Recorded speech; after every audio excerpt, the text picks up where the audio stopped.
오늘 함께 보실 하나님 말씀 사도행전 11장 15절부터 18절까지 말씀입니다. 사도행전 11장 15절부터 18절까지 말씀입니다. 신약성경 206페이지입니다. 사도행전 11장 15절부터 18절까지 말씀 다 찾으신 줄로 알고 제가 봉독하도록 하겠습니다. 내가 말을 시작할 때 성령이 그들에게 임하시기를 처음 우리에게 하신 것과 같이 하는지라. 내가 주의 말씀에 요한은 물로 세례를 베풀었으나 너희는 성령으로 세례를 받으리라 하신 것이 생각났노라. 그런즉 하나님이 우리가 주 예수 그리스도를 믿을 때에 주신 것과 같은 선물을 그들에게도 주셨으니 내가 누구이기에 하나님을 능히 맡겠느냐 하더라. 그들이 이 말을 듣고 잠잠하여 하나님께 영광을 돌려 이르되 그러면 하나님께서 이방인에게도 생명 얻는 회개를 주셨도다 하니라. 아멘. 오늘 말씀은 지난주에 같이 한번 보았던 말씀입니다. 어떤 면에서는 계속 이어지는 말씀이기도 한데요. 지난주에 안생명 선교사님 오셔서 말씀 전해주셨죠. 그 중에 했던 말씀 중에 하나가 어떤 사람들은 성령의 이적이 일어나야지 그것이 교회의 큰 권위처럼 생각하는 사람들도 있다고 말씀을 하셨었죠. 오늘 여기 보는 말씀에 보면 줄곧 계속 나오는 이야기가 성령께서 역사하셔서 방언을 하고 놀라운 이적들이 일어나는 내용들이 계속 거론이 되죠.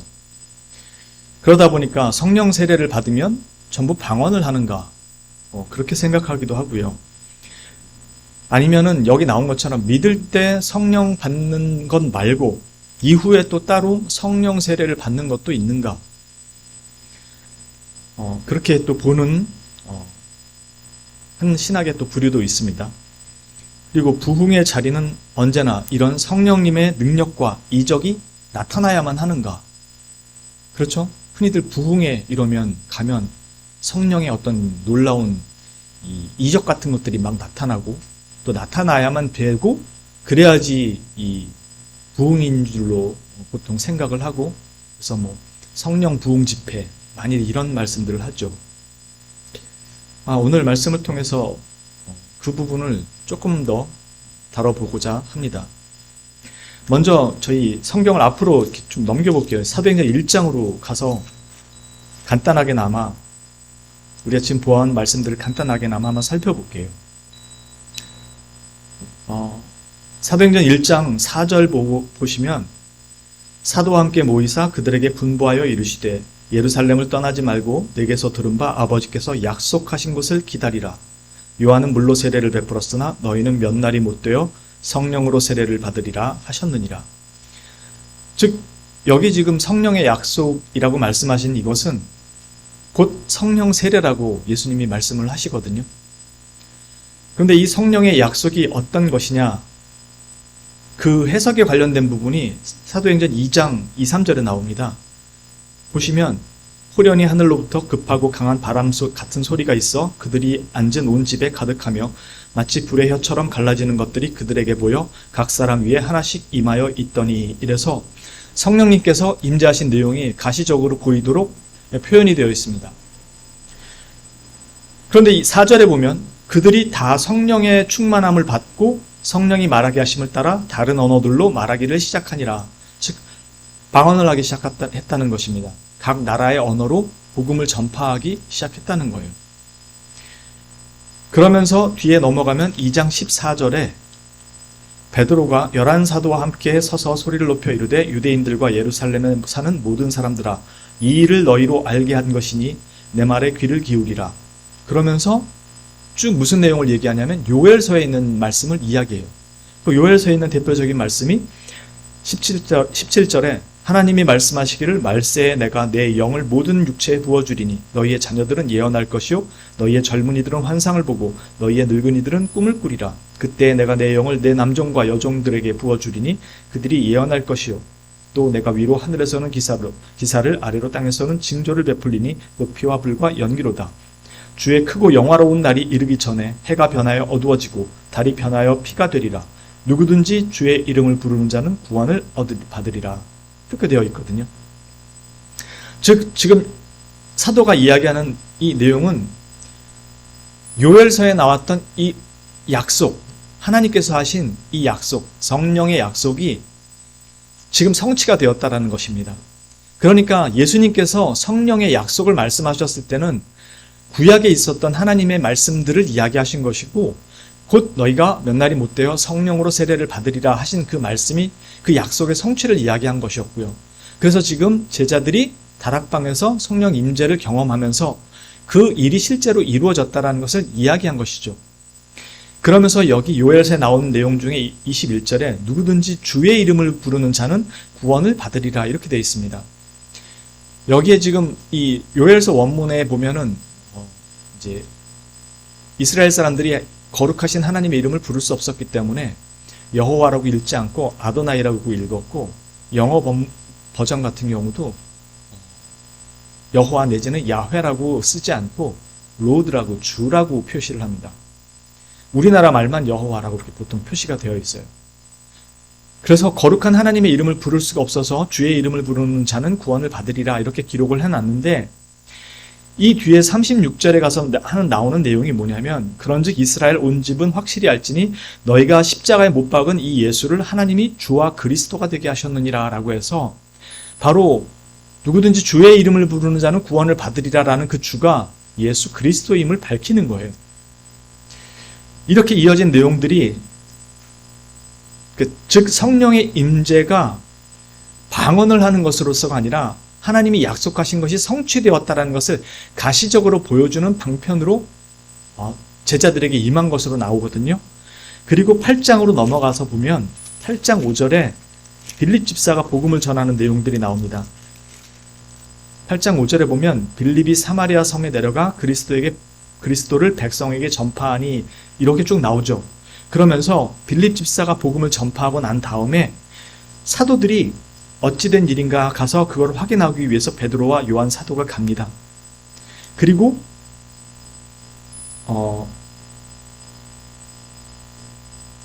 19절에 보면 17절에 보면 8장 17절에 이에 두 사도가 16절부터 볼까요? 15절부터 보는 게 낫겠네요. 그들이 내려가서 그들을 위하여 성령 받기를 기도하니 이는 아직 한 사람에게도 성령 내리신 일이 없고 오직 주 예수의 이름으로 세례만 받을 뿐이더라. 이에 두 사도가 그들에게 안수함에 성령을 받는지라. 시몬이 사도들의 안수로 성령 받는 것을 보고 돈을 들여 이렇게 나오죠. 즉 빌립 집사가 사마리아에 복음을 전했고 그들이 복음을 받았다, 세례를 받았다라는 얘기를 듣고 어찌된 일인지 확인하기 위해서 베드로와 요한 사도를 예루살렘에서 보낸 겁니다. 그리고 그들이 가서 그들의 믿음을 확인하고 그들에게 안수를 하니까 그들에게도 성령이 임하시고 놀라운 역사가 일어나기 시작한 것입니다. 즉 베드로가 가서 그들에게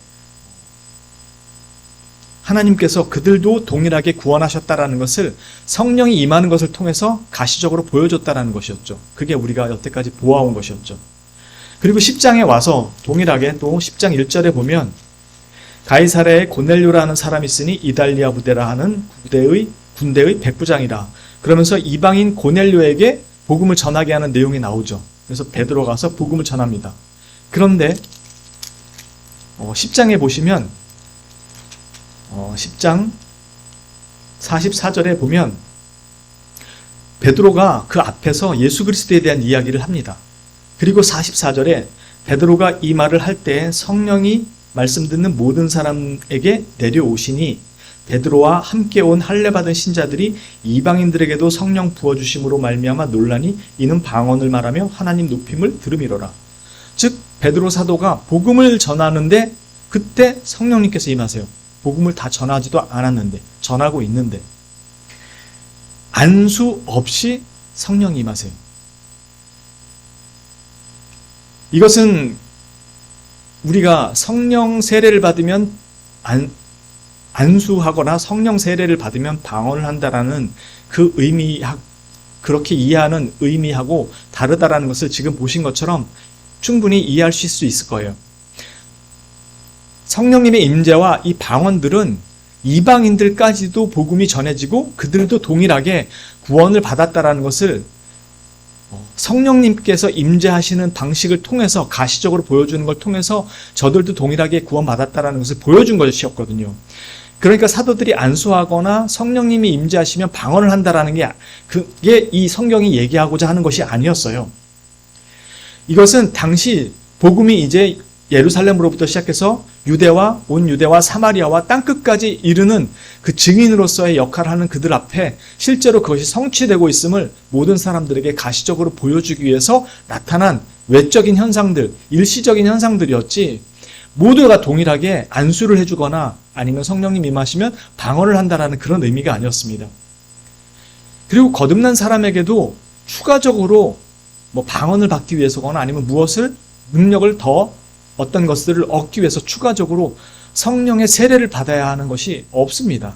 성경은 그렇게 이야기하는 구절이 없어요.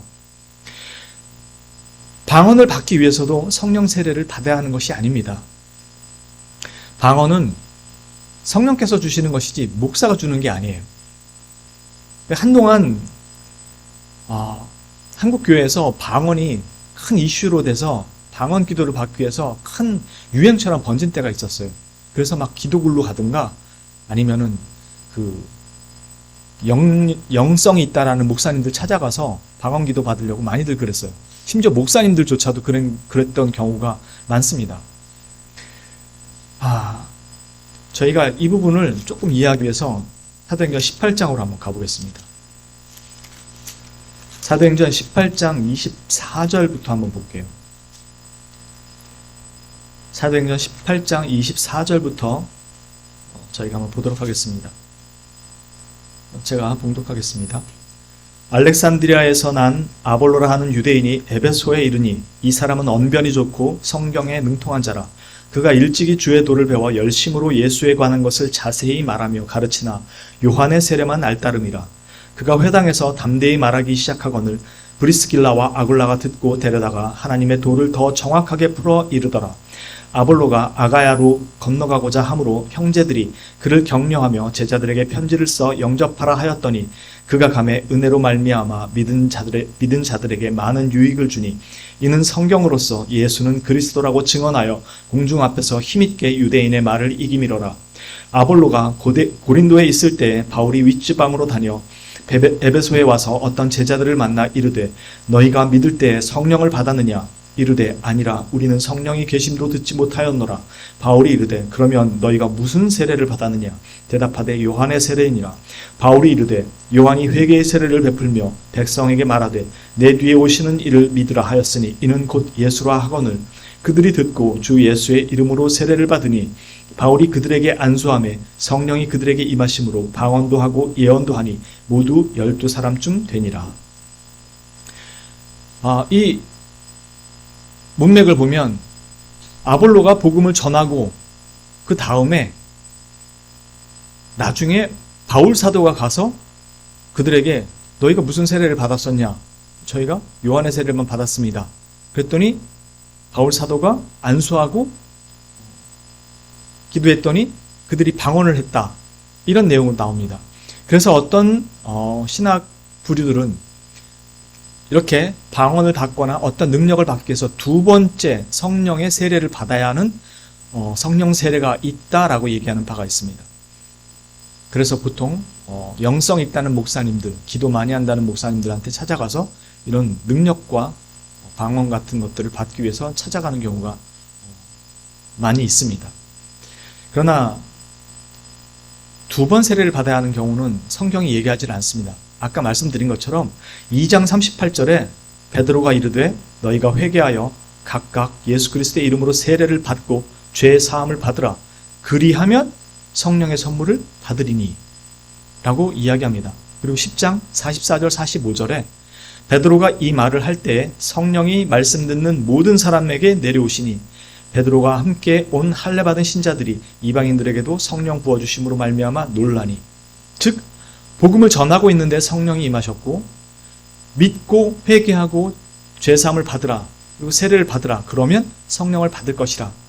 즉 이 모든 것들이 따로따로 일어나지 않고 믿고 회개하는 자들에게 바로 성령님께서 임하신다는 것입니다. 사도들의 안수가 세례를 준 것이 아니라는 거예요. 그럼 지금 나와 있는 것은 어떤 의미를 이야기하고 있는가? 알렉산드리아에서 태어났던 아볼로가 요한의 세례를 안다는 것으로 보아 세례 요한에게 복음을 들었던가, 아니면 요한의 제자들, 세례 요한에게 제자들에게 복음을 들었던 것 같습니다. 그런데 세례 요한은 예수님께서 공생애를 시작한 지 얼마 안 되어서 바로 목이 베어 죽죠. 그래서 내 뒤에 오시는 이는 나보다 더 능력이 많으시니 불과 성령으로 세례를 베풀리라 라고 말을 했지만, 정확히 그 의미가 다 무엇인지 세례 요한은 알지 못했어요.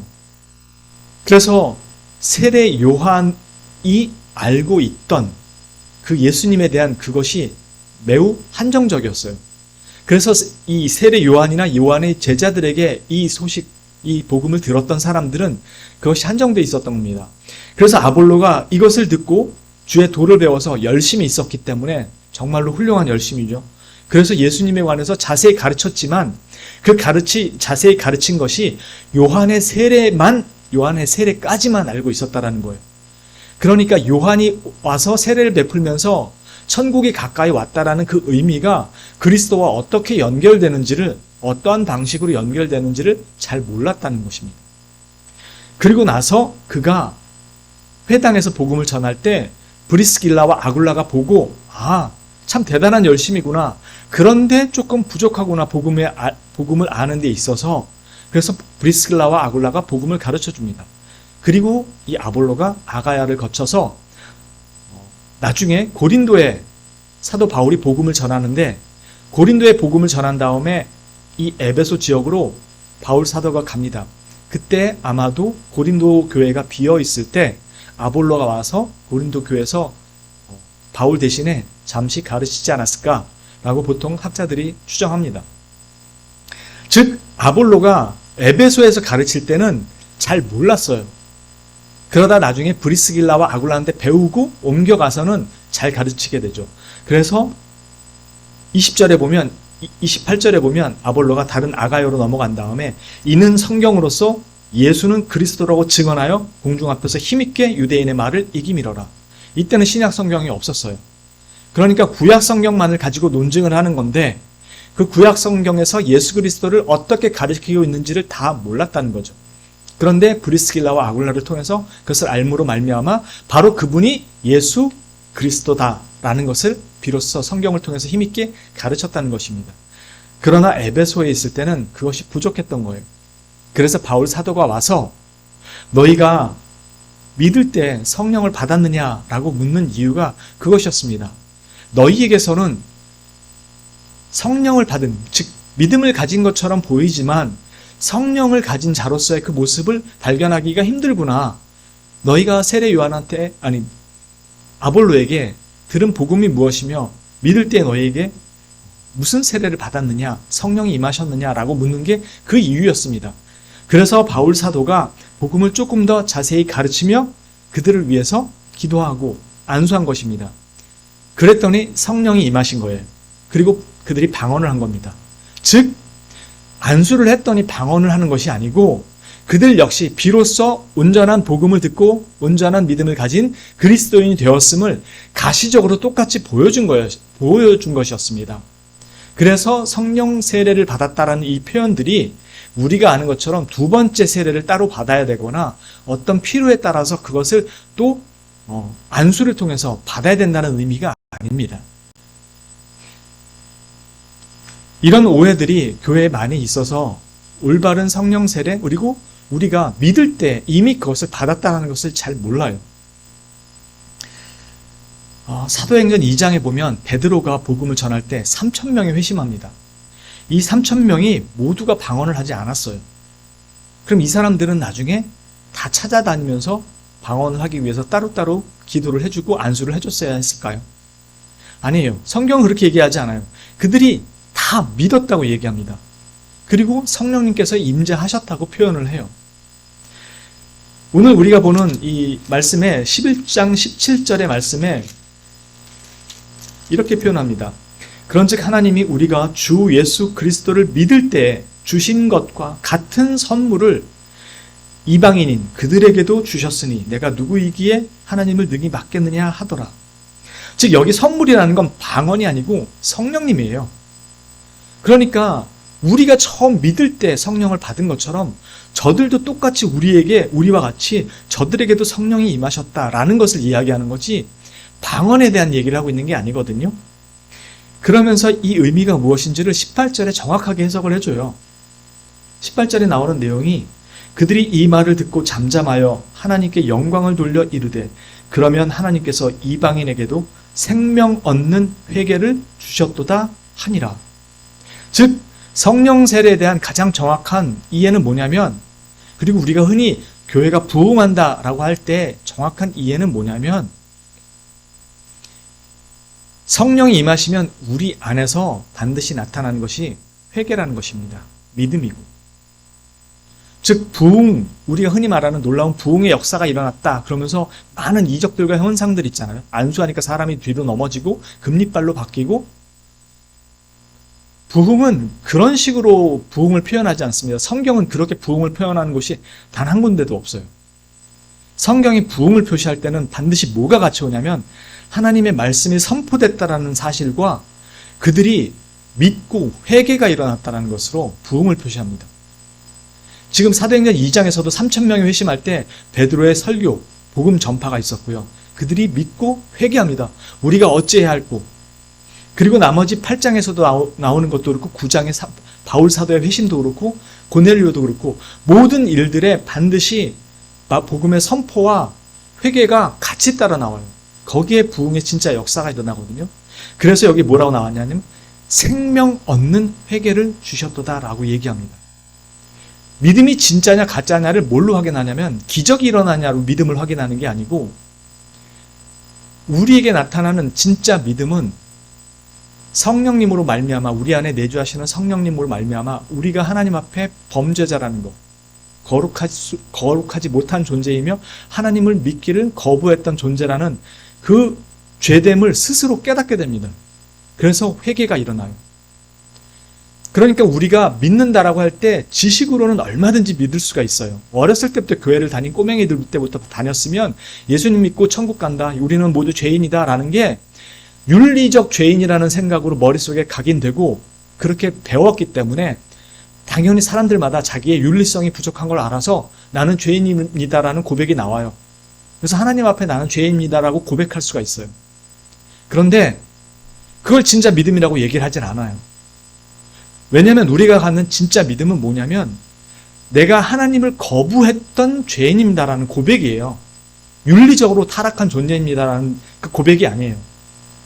복음의 출발은 어디서부터 출발되냐면 내가 하나님으로부터 떠났기 때문에 윤리적으로 올바를 수 없는 존재라는 것을 깨닫는 거예요. 왜냐하면 우리는 하나님께로부터 생명을 받기 때문에, 스스로 하나님께로부터 떠난 존재가 되었기 때문에 타락할 수밖에 없게 된 거예요. 그래서 윤리적으로 선한 일을 행할 수가 없어요. 하나님이 기뻐하시는. 그냥 우리 안에 남겨진 양심이라는, 하나님의 법이 희미하게 남겨진 양심이라는 것 때문에 우리가 보편적인 선한 일을 할 수는 있어도 하나님이 기뻐하시는, 그리고 하나님을 믿는 그 믿음을 가질 수가 없어요. 그래서 우리는 모두 하나님 앞에 죄인이라는 것을 고백하게 됩니다. 그래서 이 회심에는 반드시 나를 이 하나님의 저주와 심판으로부터 구원하실 유일한 분이 예수님밖에 없다라는 고백이 같이 따라 나와요. 그래서 생명 얻는 회개라고 얘기하는 겁니다. 그래서 그리스도인들이 나도 믿습니다, 예수님 믿습니다 라고 할 때 진짜로 나의 유일한 이 구원주가 예수님이라는 고백이 없이는 참된 믿음이 아니고 참된 회개가 아니에요. 이게 우리 안에 성령님이 계시지 않으면 절대로 불가능하다는 겁니다. 성경이 우리에게 가르쳐주는 바가. 그래서 우리는 처음 믿을 때 참된 이 회심과 믿음을 가질 때 성령님께서 우리 안에 함께 하시는 가장 강력한 증거가 되는 겁니다. 그래서 입으로나 지식으로만 얼마든지 믿고 회개할 수 있어요. 그러나 그의 삶이 조금도 하나님 앞으로 바뀌진 않아요. 그래서 우리가 하나님을 믿고 회개했다고 할 때는 세상에서 옳다고 생각하는 많은 일들, 그러나 하나님이 옳지 않다고 하는 일들에 대해서 완전히 180도 돌아서게 됩니다. 그래서 세상에서 옳다고 좋다고 하는 것들과 담을 쌓기 시작하고 거룩한 하나님의 백성으로 삶을 살려고 완전히 등진 상태로 그 걸음을 걷기 시작하는 겁니다. 그러나 여러분도 아시지만 절대로 그 걸음이 쉽지가 않아요. 왜냐하면 이미 타락한 존재로서 세상에 익숙해 있기 때문에 세상에서 살다 지내온 모든 기쁜 일들, 즐거운 일들, 그리고 세상에서 없어서는 안 된다고 나에게 가르쳐 준 것들을 놓치기가 싫어서 끝까지 그걸 붙들려고 합니다. 그럼에도 내가 갈 길은 거기가 아니라는 분명한 인식이 있어서 내 몸은 저기 주님 쪽을 향해서 걸어가려고 해요. 근데 뒤에서 땡기는 거죠. 나의 오래된 몸 안에 잠재한 육신으로 익숙해져 있고 내 생각과 마음도 익숙해져 있는 그 죄성에 따라서 자꾸 세상을 향해서 힐끔거리게 되는 거죠.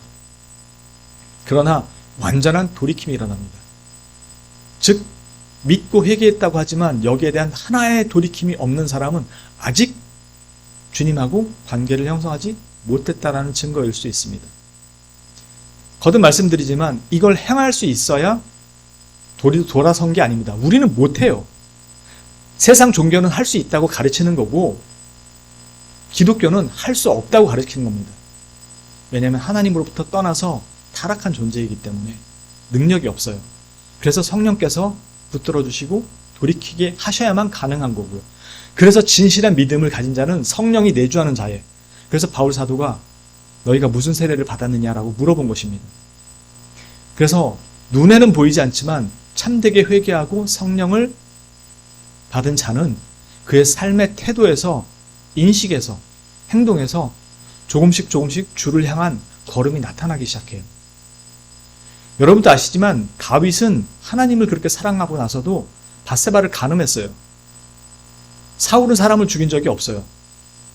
근데 다윗은 간음을 했을 뿐만 아니라 그 임신까지 시켜가지고 임신이 들통날까봐 그 남편 우리아를 불러다가 집에서 동침하게 하죠. 증거를 자기가 한 짓이 아닌 걸 만들려고 아내하고 동침하게 하는데 전쟁 중에 그럴 수 없다고 끝까지 우리아는 동침하지 않습니다. 자기 사병들하고 같이 자죠.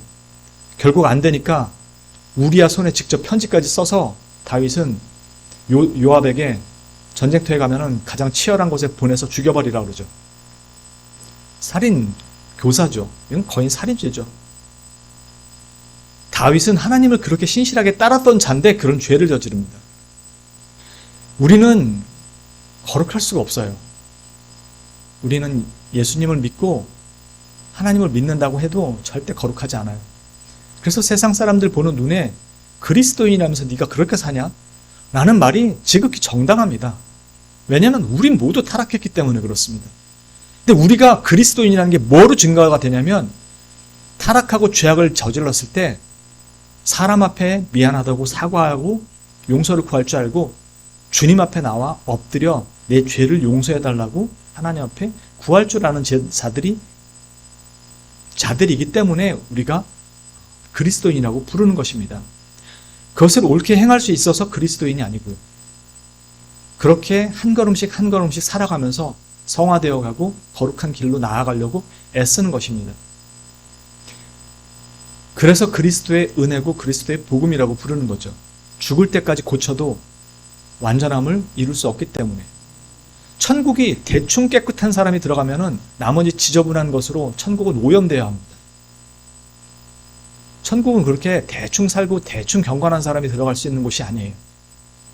가난한 사람 몇 억 정도 돈 도와주고 사회에서 적당히 좋은 일 많이 하고 욕 안 먹고 그렇게 살아서 갈 수 있는 것이 천국이 아닙니다. 그래서 그리스도께서 죽으신 거예요. 절대로 그리스도를 믿어도 거룩해질 수 없는 참으로 불쌍한 존재들이기 때문에. 성령 세례는 그렇게 우리가 믿을 때 은혜로 주어집니다. 완전하게. 그래서 방언하고 기적 일으키고 세상 사람들이 바라는 것처럼 신이 있음을 증명해보라 라는 그 무엇인가를 행할 능력을 따로 받아야 되질 않아요. 가장 완전한 능력은 너 같은 애가 어떻게 이 교회를 가냐. 그런데 그를 향해서 그래도 많이 변했다 라는 말을 듣는다는 거예요.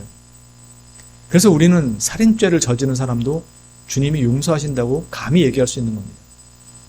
왜냐하면 살인죄를 안 저질렀음에도 절대로 주님 앞에 오지 않는 사람들이 너무 많아요. 왜냐하면 자신은 그래도 선하게 살 수 있다고 자부하기 때문에. 우리는 그 자리로 부름 받은 겁니다. 성령께서 오신 것은 우리를 완전히 거룩하게가 아니라 하나님 앞으로 절대로 돌아오지 않을 우리를 꺾어서 돌아오게 하시는 그 은혜를 위해서 오신 것입니다. 그리고 우리를 한 걸음씩 그렇게 인도하시기 위해 오신 것이죠. 여러분들은 모두 그 은혜의 성령을 받았습니다. 그리고 이제 기도하고 간구하며 찾을 때 우리의 모든 필요를 아시는 분이 거기에 맞게 마음은 너무나도 풍성하게 그에 대해 대답해 주십니다. 그리고 진실로 말씀드리지만 이 성경을 피상적으로 보지 마시고 진짜로 하나님의 말씀이고 진짜로 능력 있는 권세의 말씀이라고 믿고 여러분들도 믿고 기도하고 믿고 살아가시면 정말로 그 일은 사실화 됩니다. 없는 걸 생겨나게 하고 부러진 다리 금방 고쳐지고 이런 이적, 병 고치는 이적 이런 것들에 대해 관심 두시기보다 완악해서 바꿔지지 않는 내 자신을 바꾸는 가장 놀라운 완전한 능력, 변하지 않는 사람을 바꾸는 놀라운 하나님의 능력이 있음을 믿고 주님 앞에 그렇게 살아가는 우리 성도님들이 되시길 바랍니다. 우리에게 주신 이 성령으로 말미암아 거룩한 또 하루의 도전과 승리가 있기를 주 예수 그리스도의 이름으로 축원합니다. 기도합니다. 참으로 거룩하신 하나님 아버지 감사합니다. 우리가 성경을 깨달아서 주님 앞에 나온 것도 아니고 우리가 이 세상에서 참으로 구원의 필요성을 깨달아서 또 주님 앞에 나온 것도 아닙니다.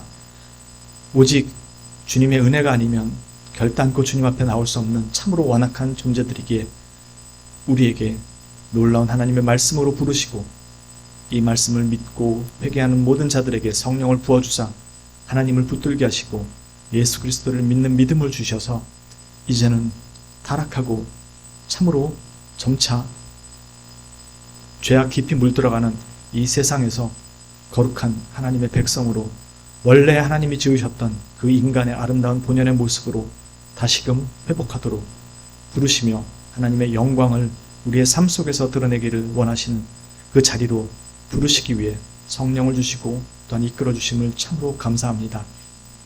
이 성령으로 말미암아 이제는 주 예수 그리스도를 믿고 하나님의 백성으로 살기를 원하는 이 심령마다 하나님의 은혜 가운데 거룩을 위한 한 걸음씩 나아가게 하시고 우리의 또 다른 불신과 죄와 심지어 때때로 깊은 타락 가운데 넘어질지라도 주님 은혜를 더하여 주시고 다시 말씀으로 일으켜 주셔서 우리가 어디에 넘어졌고 무엇으로부터 잘못되었고 또 어떠한 죄를 저질렀는지를 스스로 깨닫고 다시 주님 앞에 돌아나와 우리의 행위가 아니라 우리의 착한 행실이 아니라 오직 이렇게밖에는 할 수 없는 못난 참 온통 죄덩이인 이 인간을 위해 오직 주 예수 그리스도께서 모든 우리의 허물과 죄를 하나님의 모든 진노와 심판 아래에서 우리의 죄값을 친히 담당하시고 이제는 우리에게 하나님께서 죄 없다 선언하시며 거룩하게 살아보라고 불러주신 이 복된 자리를 살아가는 우리의 심령들 될 수 있도록 인도하여 주옵소서. 연약합니다. 부족합니다. 날마다 넘어집니다. 이 예배당 문을 나서는 그 순간 이후부터 우리는 또 죄와 친숙해지고 익숙해질 것입니다. 그럼에도 주의 거룩한 백성임을 잊지 않게 하시고 다시 한번 거룩의 자리로 한 걸음 용기 내어 도전하며 세상의 유혹과 미혹으로부터 벗어나 우리가 거룩한 백성으로 살아가야 되는 그 길을, 그 걸음을 잘 지켜갈 수 있도록 인도해 주시고 지켜 주시옵소서. 그것을 위해 성령을 주셨음을 믿고 감사드리옵고 우리를 위해 죽으시고 부활하신 우리의 유일하신 구속주, 거룩하신 구속주 되시는 구주 예수 그리스도의 이름으로 감사드리며 기도합니다. 아멘.